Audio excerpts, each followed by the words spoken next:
Welcome to Keep the Faith Ministry News.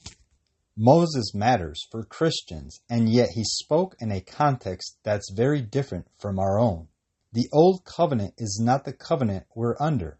We are under the new covenant. So all of Moses' instruction matters, but only through the person of Christ. That is, none of Moses, none of the laws are directly binding and guiding for Christians, but all of Moses' laws guide and direct us through the person of Christ. We have to consider how Jesus actually fulfills the law in order to understand how particular laws apply to us.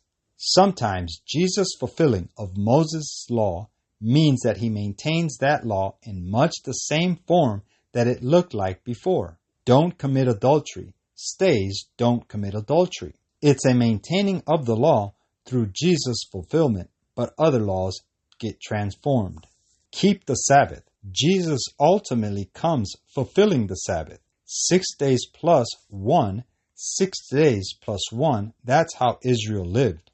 They lived for the goal of seeing Sabbath rest realized, not only for themselves, but also for the whole world, just like it was at the original creation. Jesus comes as Israel and fulfills the Sabbath. He brings the rest to all who are in him. He declares himself the Lord of the Sabbath, and he says, "Come unto me, all you who labor and are heavy laden, and I will give you rest." And in Jesus, that rest is realized, not just 1 day a week, but 7 days a week. And we gather often on Sunday because that was the definitive day that Sabbath went public. That rest became realized. So Jesus transforms the Sabbath. Not that we're keeping the Sabbath 1 day a week, we gather for worship 1 day a week, but to remind ourselves that he has given us 7 days a week, the law has transformed. And then we get laws like don't eat pork, and then we have delight in your bacon as victory food. He annuls other types of laws.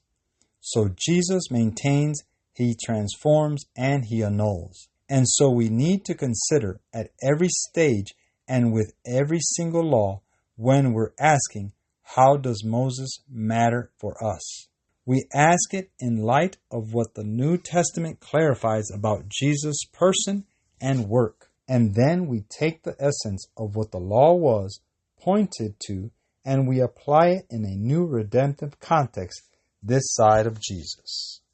Quote, "But the question of Sabbath and Sunday observance is to be agitated everywhere, and the deceptions of Satan will flood the world. The man of sin has instituted a spurious Sabbath, and the Protestant world has taken this child of the papacy and cradled and nurtured it. Satan means to make all nations drink of the wine of the wrath of the fornication of Babylon. Men are binding themselves together in bonds of union to show their disloyalty to the God of heaven. The first day of the week is to be exalted and presented to all for observance. Shall we be partakers of this cup of abomination? Shall we bow to the authorities of earth and despise God?" Review and Herald, April 15, 1890. This is Keep the Faith Ministry News. Thank you for watching.